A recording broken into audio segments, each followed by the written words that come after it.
Bonjour et bienvenue sur Radio Mangalala. Avant de commencer, nous parlons de personnes qui nous regardent, à bien vouloir s'abonner à la chaîne. C'est l'unique manière de nous soutenir ici à la Radio Mangalala. Eh bien, détenu depuis janvier 2026 à la prison militaire de Ndolo, l'opposant politique Nathanaël Onokamba, également autographié Nathanaël Onokamba Chako, fait l'objet d'une vive inquiétude quant à son état de santé.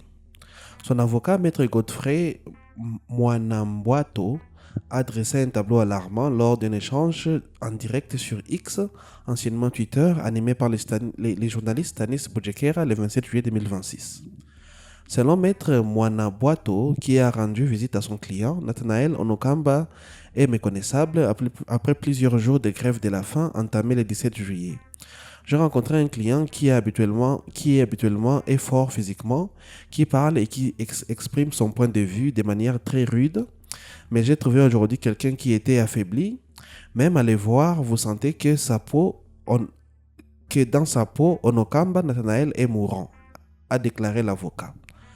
L'avocat a indiqué avoir personnellement convaincu son client de mettre fin à cette grève de la faim, tant l'état physique de l'opposant l'inquiétait. Il a appelé à une prise en charge médicale urgente et diligente pour éviter toute issue fatale.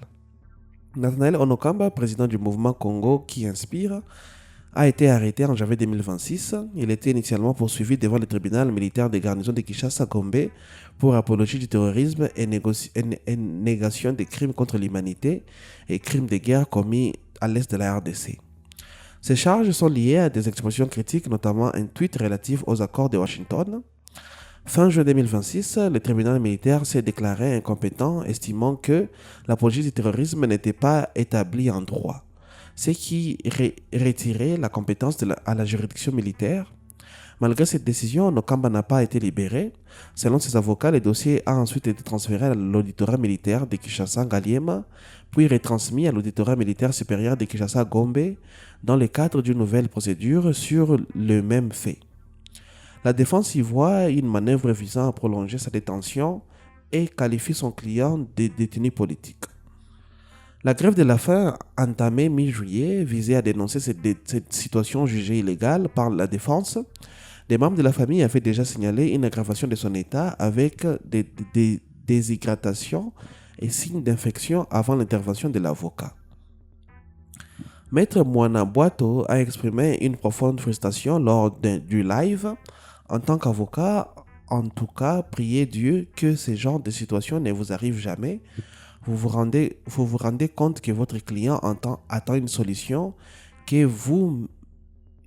attend une solution de vous, mais il y a une machine oppressive, une machine qui les retient et que vous êtes obligé de vous rendre compte que vous ne pouvez pas les défendre.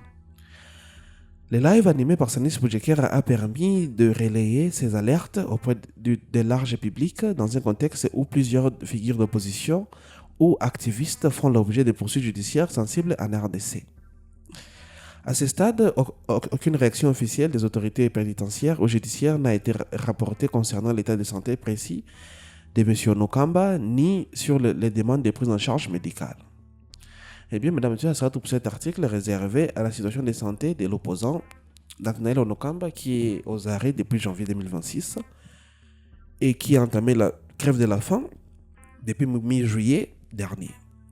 Eh bien, pour la suite, nous espérons que sa situation va s'améliorer bientôt et qu'il y aura une suite et fin, une conclusion positive dans cette affaire judiciaire qui ne fait que traîner et qui aggrave la situation de santé de cet opposant politique au Congo.